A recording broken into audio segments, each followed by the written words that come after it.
Very good. Welcome to the ongoing meditation class. For those of you who have come to the introduction to meditation class, for those learning meditation for the first time, that class is being held in the room to my right. So those who are coming for the first time, if you'd like to move to the room on the right, this is the ongoing class where people have to remain still for at least about 40-45 minutes when we do the meditation. And if you're not used to that, that is called prolonged stress position, which they use in Guantanamo Bay. And if you do that here, I'll get into big trouble with the Human Rights Commission. So please, if you are new to meditation, can't sit still for 45 minutes, please go to the room to my right. This is for those experts who can sit a long period of time. And always thinking what to talk about. There's one problem I always people come across on this type of weather when it's very hot, that people tend to get sleepy. It's sometimes with the hot weather, there's something in the brain that says, okay, this is time to really go to sleep. So one of the things, I always remember this because in Thailand it was always really, really hot. And one day we managed to, when we were doing our visas, we managed to stay in this temple, a big, rich temple in the middle of Bangkok, which had only one room, which was air-conditioned.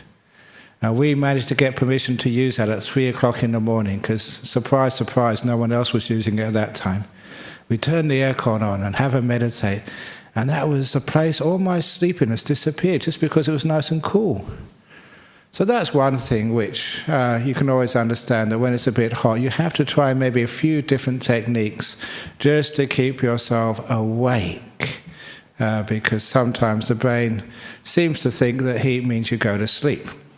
And so those sorts of little different techniques, it just takes a little bit more energy, put a little bit more energy into the meditation rather than just the ordinary sitting and watching your breath or getting in the present moment. A little bit more energy in there actually helps. And energy always comes when you do things slightly differently. So those of you who are really sleepy and are sitting on the floor, sit on a chair. Because you're not used to that position, you find you won't tend to go to sleep. Or you're sitting on the chair, sit down on the ground. And then you will find it's a little bit uncomfortable, a little bit different. That's enough just to keep you awake. And the last thing to do is to lay down, because if you lay down, that is really telling the body it's sleepy time. So please don't lay down in the hot weather if you want to keep awake. And it's not just your physical position, even putting your hands in a different position than you've done usually, because that might also just stop the mind just going to the lowest common denominator, as it says, the lowest level of not really having to do any work, not having to sort of be awake and just going off into the sleepiness. You have to put a little bit of interest and energy. It's just doing things slightly different. Sometimes it's all that's necessary. Hands in a different position. Instead of the right leg over the left leg over the right leg. Sometimes that's all it needs, just to keep that little bit more interest. Be a bit more awake. What it really is doing is just giving a little bit more energy and power to this thing we call mindfulness. The mindfulness is the awareness, one of the central parts of meditation, which is what actually sees and hears and feels and knows. It's the awareness in your mind. And of course, the nature of our brain, you're only aware if you have to be, or if it's fun. And that's one of the reasons in these Zen monasteries, and I went to Korea, I was mentioning this last week, I always wondered why they had to go around with this big stick, because it was so cold, no one could go to sleep. Until I found in Korea, when I was there 2-3 weeks ago, it was minus 10 degrees outside. But they have all of their rooms so hot. Inside, the average temperature was about 26 degrees. I had a little clock, we had to have a temperature on it. And these were the ordinary, they had underfloor heating, and it was always far too hot. So now I understand why they had to go around with this stick. It was so hot. That is the way to keep people awake. Because if you're afraid of somebody, especially creeping behind you with a big stick and you fall asleep, that overcomes sleepiness. I like telling the story that I went to a Zen monastery in UK when I was a young man.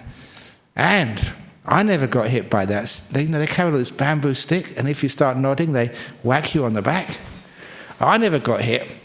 But it was early one morning, Sunday morning, I was meditating. I always had very good karma. I was always a very lucky monk. The young man sitting next to me, he was more forward than I was. He was a tiny bit more sleepy than I was. So he got hit first. And as soon as he was sitting next to me, sort of whack on his back. It's amazing. All my sleepiness totally disappeared. My back was perfectly straight. I didn't have any dullness left at all, just fear. Because that is not a good way to overcome the sleepiness. But it just shows you that you can be alert if you really want to, and if you really have to, if it really, really is important. And that is an interesting aspect of overcoming the dullness. Is it really important for you to be aware? You don't have to use fear. You don't have to do what some monks did, sitting on the edge of precipices, or go and sit in caves where there were tigers or snakes. And you didn't need to do that. You just need to give importance to what you were doing. And I know that because sometimes when I've got an important event, or I'm sick, or there's really have to get your act together very quickly. If it really is important, it's amazing. You can actually cultivate a little bit of mindfulness, and you don't get into dullness. So give this meditation the importance it deserves. People who have sicknesses, they have the cancers, they have some other disabilities, and they're here because they know that meditation can actually cure these things, and they do. If you have a sickness, then it's much easier to meditate, simply because it's really important. Now, this is not just some recreation. It's very necessary to prolong your life. So give it this meditation importance. Giving it great value is one of the great ways to overcome the dullness in the mind. And it is a very powerful thing that you are doing, the meditation, to find peace of mind, for goodness sake. People spend their whole lives trying to find peace of mind, trying to find meaning, trying to find stillness inside of themselves. And some people in the ancient times, you had to climb to the top of the mountain to see some ancient holy man to actually be able to do that. And these days, you don't need to go and climb up the mountains in the Himalayas. You just need to come to a Noramara center. You can even get a taxi here. It's so convenient, and a cup of tea before you come in. Things have much changed since the old days. But what it does mean is that, it's easy, it's very accessible, but it means people don't give it the great importance it deserves. And because you don't give it importance, it's just too easy just to be dull. Remember what this is like. If this was your last breath, this is one breath you're taking now, my goodness, you would be aware.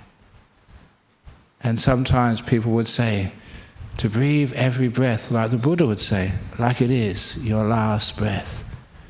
This moment is important. How many days have passed by since something like the New Year? Already in the middle of February. And just how quickly it's gone. How old are you? They always say, the more you are over the hill, the faster you go to the bottom. It's like a ball or a cart going downhill. The further you are over the hump, the faster you go. So that's what it's like to many of us. So it's really important to give value to every moment. So every moment you are really alive. And if you can do that in this meditation, imagine what you can do in life. How much of life do we just go through as if it's not really important, and our brain becomes lazy, and we miss so much of life. Just giving this importance, this energy to the moment, to every moment. This is an important part to overcome this dullness in a hot day. And there is that story which now comes to mind. It's one of the stories I've used many, many times, but sometimes I don't use it enough in this meditation class. It's the Emperor's 3 questions story.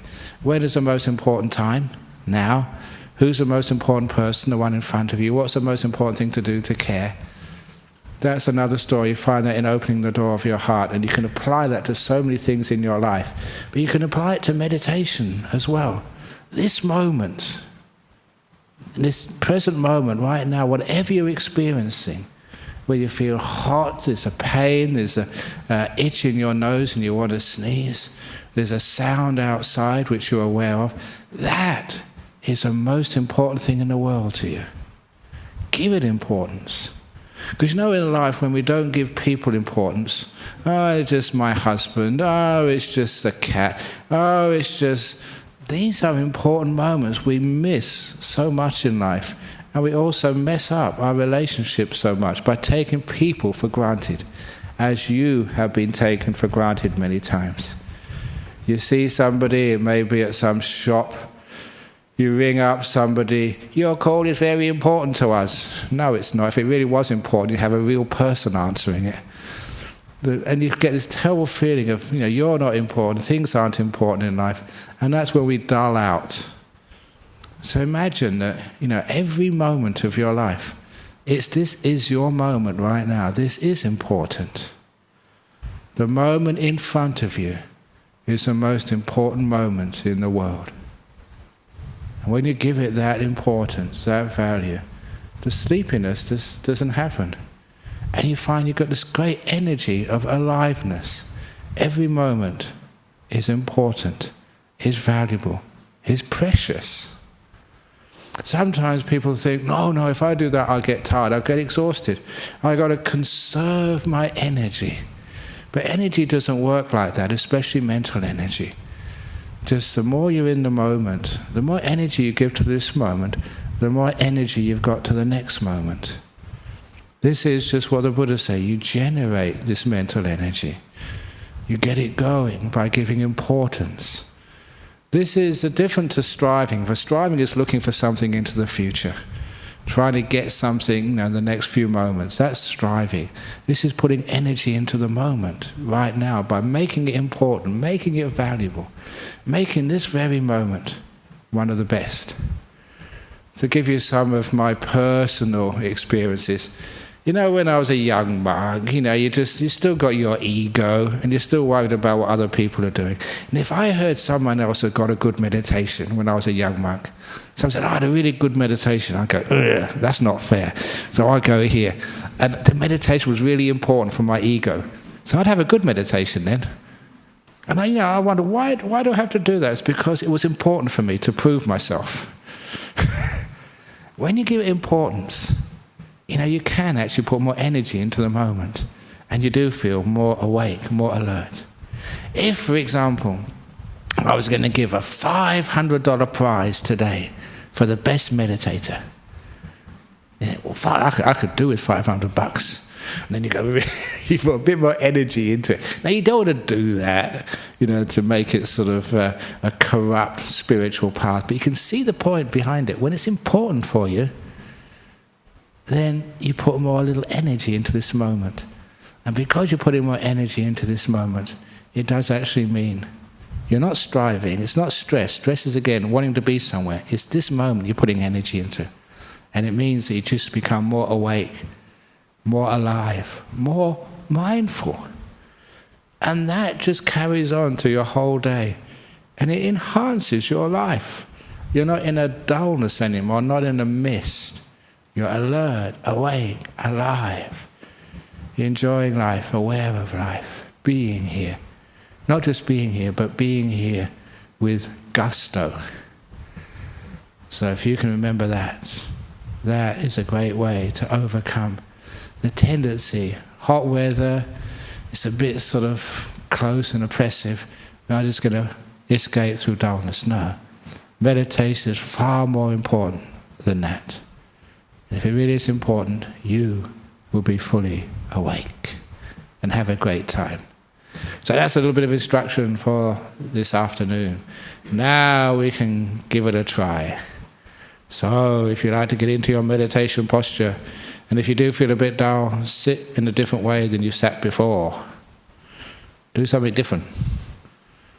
Put your hands, instead of in your lap, on your head. I don't know. You try that though, and you find that you do wake up because it's different, it's not normal.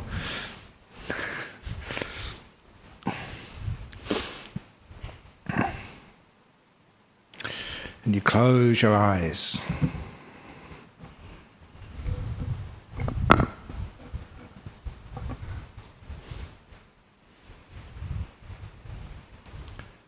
And with your eyes closed, you bring your awareness to your body first of all. You can experience how it feels. Like a potato in the oven, being baked. There's a story someone told me at the last retreat. 2 eggs in a frying pan. One said to the other, "It's hot in here." And the first one said, "Ah, an egg, who can talk?" Okay, that's a bad joke. Well, that's what I feel like, an egg in the frying pan right now.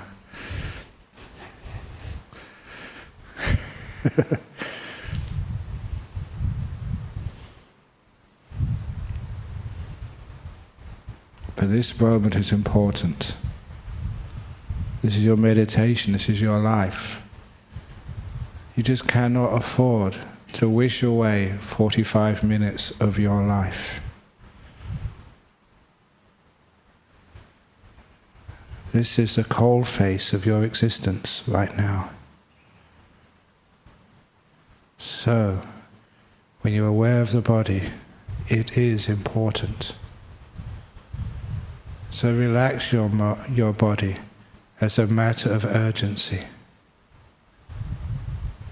How are your legs?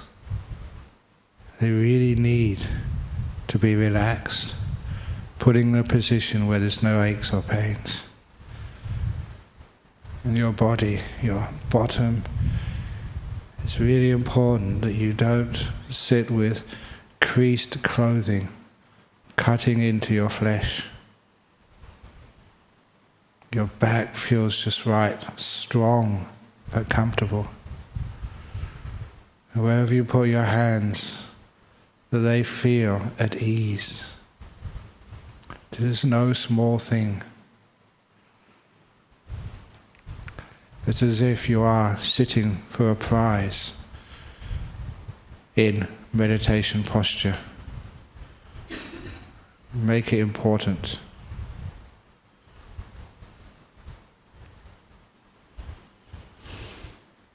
And your shoulders relaxed. Your head well balanced on the neck. Your face all relaxed. And feel your whole body. It's important you feel your whole body. The body is the most important thing in the world to you right now. Not the past, not the future. Not your finances, but this body in which you live. It's precious. So make sure it is well set up. Be attentive to details. Don't take anything for granted. Don't gloss over the slightest irritation in your body. If you can, do something about it. This meticulous carefulness is arousing the energy of mindfulness.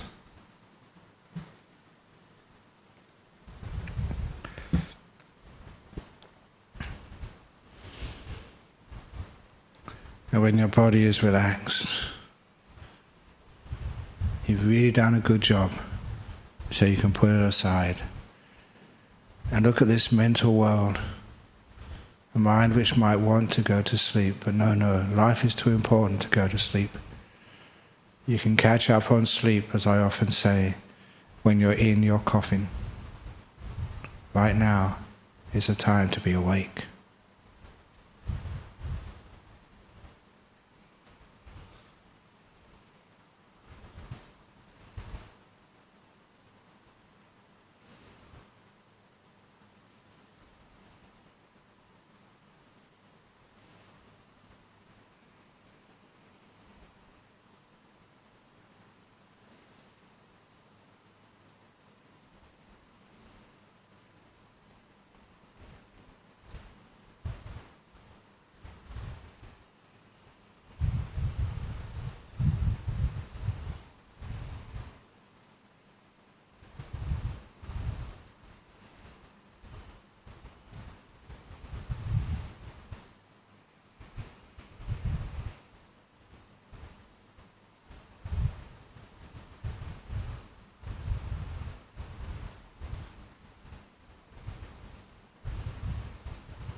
in this moment called now, don't take it for granted. What are you aware of right now? How does it feel? Is it pleasant, unpleasant? Is it a sound? Is it a feeling in the body? Is it a thought in your mind? What are you aware of? It's important to know and be caring of it.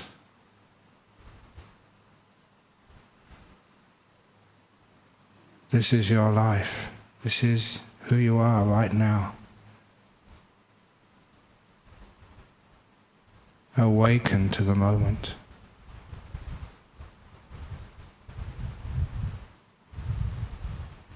And I know the past and the future may be more exciting and more stimulating, certainly. After a little while, giving importance to the present moment, you'll find how profound and deep this moment is, how satisfying and how pregnant with insight and understanding. This is where life happens. This is where you unlock the secrets of your life. This is where you find health right now, in the place your future's being made right now. This is where you find purpose. Not in where you want to be. You find purpose in where you are.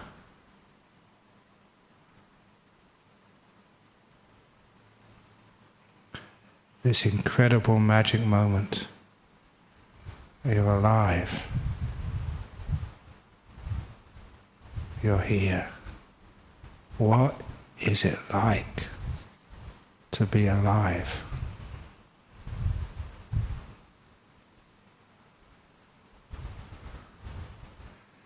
To experience a human being, not a human going, a human being.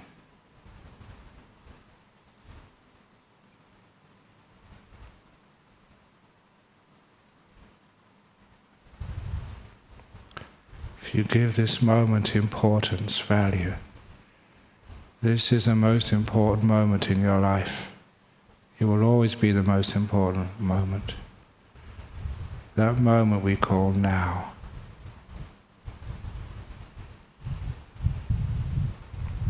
And you will have huge energy for all your future moments too. So give everything you've got to this moment.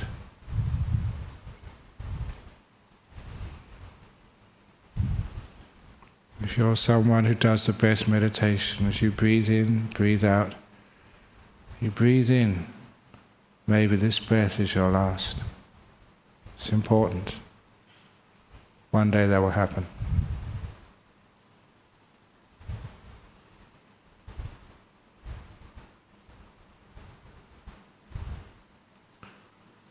Giving all your energy to this moment.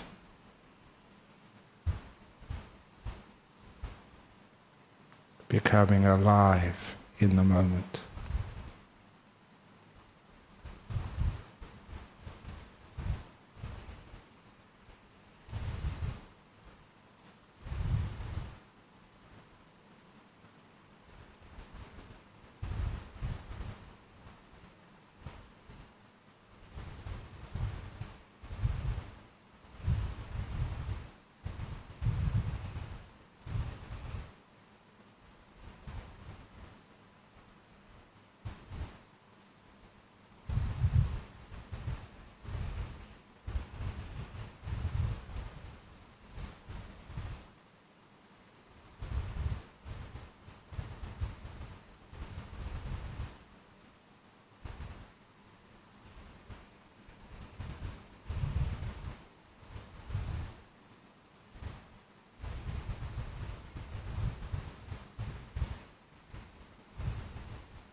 this moment the most important moment in your life.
Getting close to the end of the meditation now.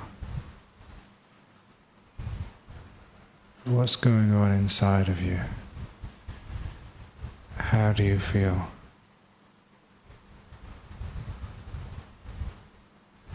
How still is the mind?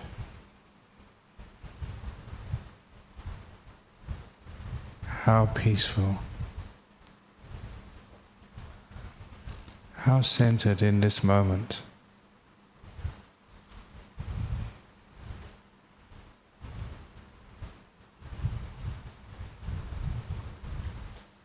This is meditation, how it works. The beautiful, incomparable peace of mind.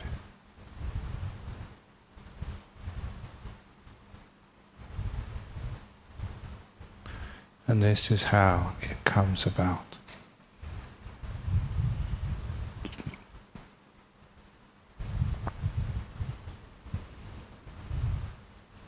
I shall ring the gong now 3 times.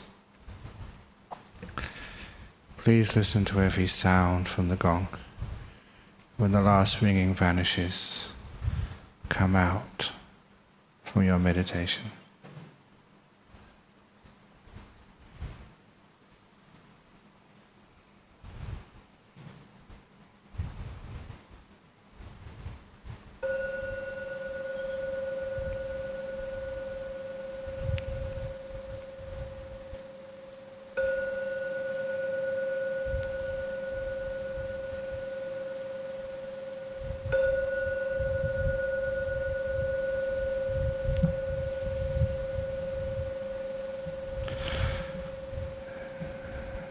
There we go.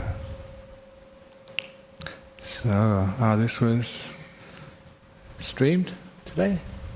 It was.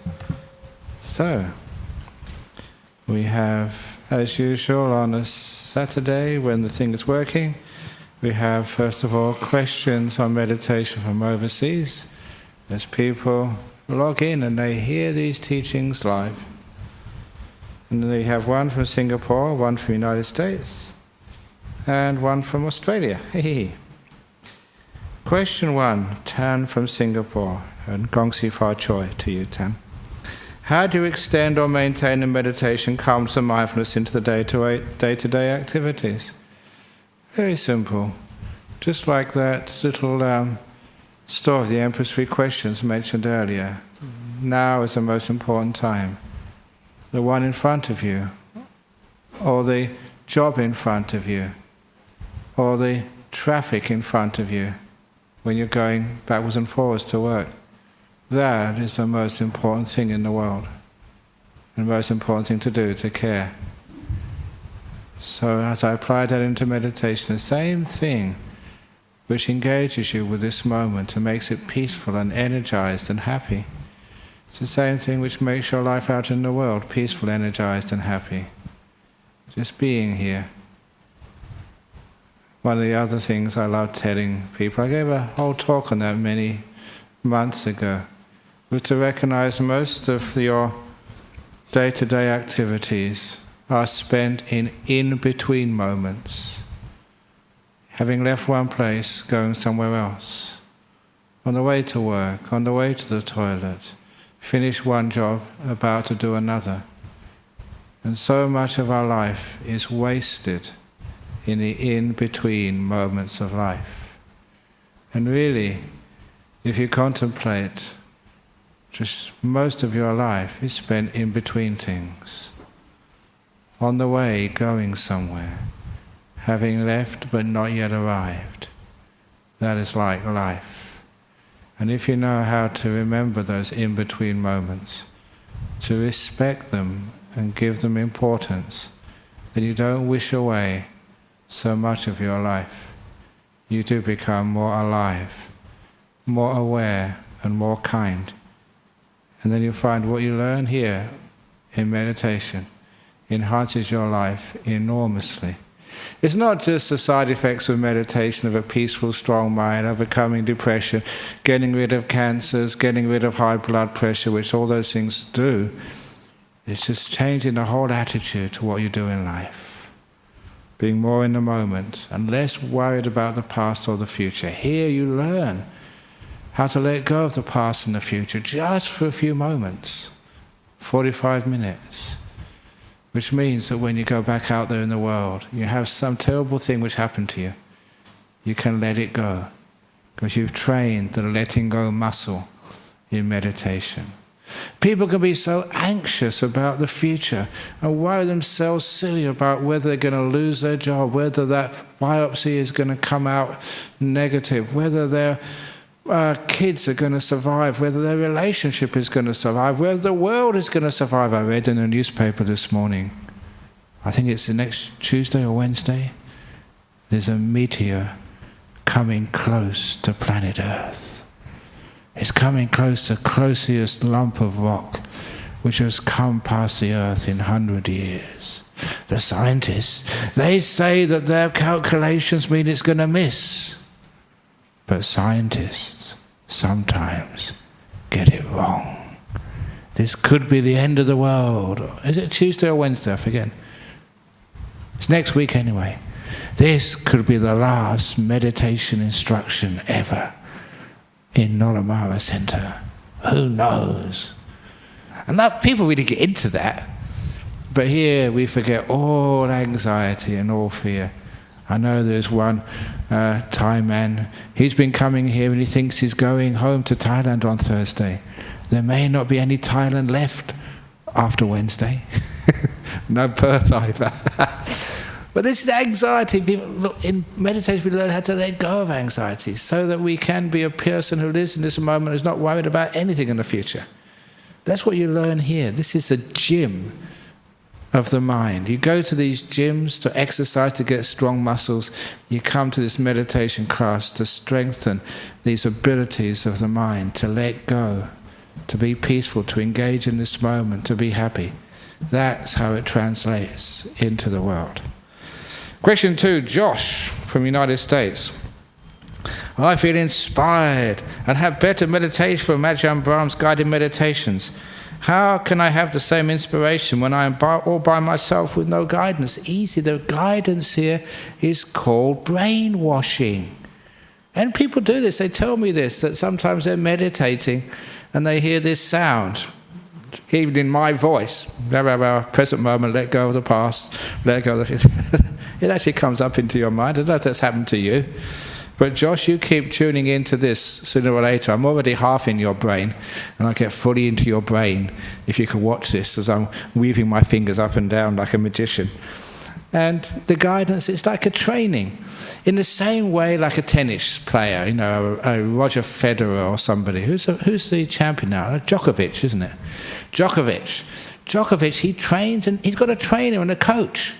But the coach is not there when he plays the matches. On the side, he can't hear the coach or see them. They're concentrated on the match. But all that training which Djokovic gets with his coach, that is what counts when he's playing the big matches. And the same with you when you're by yourself, Josh. That's really close, Josh Djokovic. I wonder if it is Djokovic. Because when people ask these questions from overseas, they don't give their real names. Maybe that is Djokovic, the famous tennis player who tunes in every Saturday afternoon. And that's one of the reasons why he's so good. He sort of tunes into the meditation class here on a Saturday afternoon. Well, who cares? It's okay to fantasize every now and again and have fun. So this is what you do when you're by yourself. The training you get here carries on when you're by yourself, in the same way a tennis player learns from the coach but plays their matches by themselves. And last, Rick from Australia. When I was a Christian, the Bible says, love others as you love yourself. I tried but couldn't. Which was the trouble, loving yourself or loving others? Probably both. I found in meditation that deep down I hated myself. That's so common but so crazy. Look, you know, it's bad enough hating other people. If you hate someone else, you can move away from them. You can divorce your wife, run away from your kids, move to another state, you know, but even you can kill yourself and move to another life. You can run away from other people, but even if you kill yourself, that's why Buddhists don't agree with suicide, because you're still there afterwards. You can get rid of other people, but the one person you can't get rid of by committing suicide is yourself. After you die, you're still there. That really sucks. That disappoints you no end. So don't do it. And that's the biggest problem, yourself. So, biggest problem in life is learning how to be at peace with yourself. You can do that, love yourself, you can love the whole world. So anyway, carry on here. Deep down I hated myself. I was conditioned to feel this way. Exactly, Joss. Conditioning. You know, when we're growing up, we're never praised enough, you're never good enough. Even if you get top marks at school, you can do better. And all the time, I used to get top marks at school, but you can do better. You can get mega top marks, you know. Okay, you get all the way to Cambridge, you can do better. It really sucks, isn't it? I mean, well, I'm trying hard, I'm doing my best. Aren't you satisfied? No. You got to be Nobel Prize, maybe Nobel Prize, maybe then you're okay. You have to be mega rich, mega beautiful. What else do you need to do to succeed in this life? A lot of people try that, you know. They get really so... No, in Buddhism we really learn how to love ourselves as we are. I was conditioned to feel this way, exactly, so I'm trying to recondition you guys. I covertly hated others too, yeah. After a period of loving kindness from myself, I began to accept myself, sadhu, and found that at a subtle level I am more accepting of others, exactly. I learned to completely and unconditionally accept myself. This will be projected onto others. What do you think, Ajahn Brahm? I don't really think very much at all. But what I do think, I think that's wonderful advice. Exactly. Love yourself, first of all. Open the door of your heart to yourself. No matter who you are or what has ever happened to you in your life. I say this again and again, but it's so important. Oh, I don't know how many people I've counselled who've gone through hell and survived. Victims of violent rape, torture. And what do you say to them? You say the biggest problem is not the torture or the rape.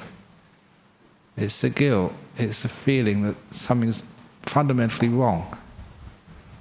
And to be able to get that huge step of love can only come through inspiration, because it makes totally no logical, rational sense. To open the door of your heart to that incredible pain you've experienced. Maybe that's not you here, but I don't know how many women have had abortions and feel still so guilty, and they try and hide it, push it away. It didn't happen. No, it happened. That's part of you. Open the door of your heart to that. Let it come in. And this is a very wonderful metaphor for what the problem is. It's outside, it's hidden, it's rejected. That's the problem. When you open the door of your heart to everything which has ever happened to you, sexual abuse, physical abuse, what you've done and what others have done to you too, fully open the door of your heart to yourself. As my father said, no matter what you ever do in your life, son, no matter what you ever do, and he meant that. You're my son, I will always love you. The door of my heart will always be open to you, no matter what you ever do. Your heart opens to yourself, whatever you've done, whatever has happened to you. And I've seen, it's amazing what happens. They accept that. They literally accept the intolerable. What was intolerable? They bring it inside, and then it's transformed. Or rather transcended. It's the attitude, rejection, the negativity. I'm not good enough, something's wrong with me, it shouldn't have happened, why did it happen? When it's allowed in, transformed, at last you are whole. And that's the most important part of the transformation. When you are whole, the therapy's ended. You're at peace now. You'll never forget that. The scars will always be there, but they're beautiful scars. So, that's called unconditional acceptance. And what's really inspiring in life is to see things which I've had a very soft and easy life. I have to admit that. Well, maybe I've had some problems and difficulties, but nothing like other people. But to see these heroes of life, unconditionally love what for many of us will be impossible to do. Shows us hope. It can be done. To accept the pain, the failure, the disappointment, the abuse. Allow it in, and then it will never happen again. Keep it out, and it's an unchained, untamed tiger going around killing you and killing others. Bring it inside, and it becomes tame. So it is true for yourself. Okay, you may say it's easy to love yourself if you had a pretty good time and a good life. But the hard thing is to love your enemies. So love others is love yourself. If they're nice people, it's easy to love. But to love your enemies as you love yourself, what does that mean? I'm not talking about the enemies who've hurt you. It's that part of you, the enemy to yourself. That past you're ashamed of. The past which is so hard to even think about, which we hide deep inside of ourselves. That is your enemy. The part of you you don't like. Love that, and you'll find peace at last. How do you do that? Come to this joint on a Saturday afternoon, or log in. You get the encouragement, the inspiration, and the means. You make peace with every moment. The most important time is now. The most important thing to do is to care, not to cure. So I said that last night, the doctor simile. A doctor doesn't cure, who cares? You don't cure yourself. You don't try and get these deep psychological wounds and try and cure them so they just vanish and disappear. So you look at that part of your heart and there's no scar there at all. No, that's not the way. That's called curing. Hating, trying to get rid of. It's caring. It's a totally different ballgame. You care for your past, not trying to get rid of it. Care for what has ever happened to you. Care for who you are. Not trying to change yourself. Changing yourself is called curing. Caring is acceptance. To care, not to cure. To love, not to get rid of. Try that with your partner. Care for him or her. Don't try curing them. It's impossible. You may have only been with your partner for 2 or 3 years. I've known women and men that have been married 40 years. 40 years have been trying to change their partner. They haven't succeeded yet. After 40 years, you are not going to succeed at all after 2 or 3 years. So give up. Instead of curing them, care for them. And then you understand the meaning of life. Not changing, but caring for it. Then you have a wonderful time. You can care for yourself without trying to change yourself, care for others without trying to change them, care for your past without trying to dismiss it and hide it, care for everything. So thank you, Rick, in Australia. This is what we do. Perfectly correct. Everyone has been like you. Many still are, hating themselves, hating others, not really knowing how to accept, because there are faults in you and there's faults in others. That's real, you can't hide them. But this beautiful path, you accept those faults. That's part of who you are, part of who they are. And you care for them instead of trying to cure them. And then that's when the transformation happens. What was once ugly, intolerable, really shit, becomes, in that old story, a beautiful juicy mango. So sweet. Okay, there we go. Thank you, Rick. And thank you, Josh. And thank you, Tam. Any questions from Noramara in Perth? No? I am sure, as usual, as soon as I ring the bell to finish off, there will be a whole line of people with their questions, but that's part of the course. Very good, so thank you all for listening today. For those of you interested, there is a sutta class at 3 p.m. tomorrow afternoon. And the sutta, I am going to last moving away from the middle-length sayings and doing something from the Samyutta Nikaya, the big fat book, which hopefully some of you got some time ago. And it'll be from the 12th Samyutta, called Nidana. Samyutta. But it doesn't matter, I've already printed out 40 copies of what I'm going to read out tomorrow. So, but if you have got your big blue book, Samyutta Nikaya, that is coming tomorrow at 3 p.m. Da da da. Okay, so let's pay respects to Buddha Dhamma Sangha.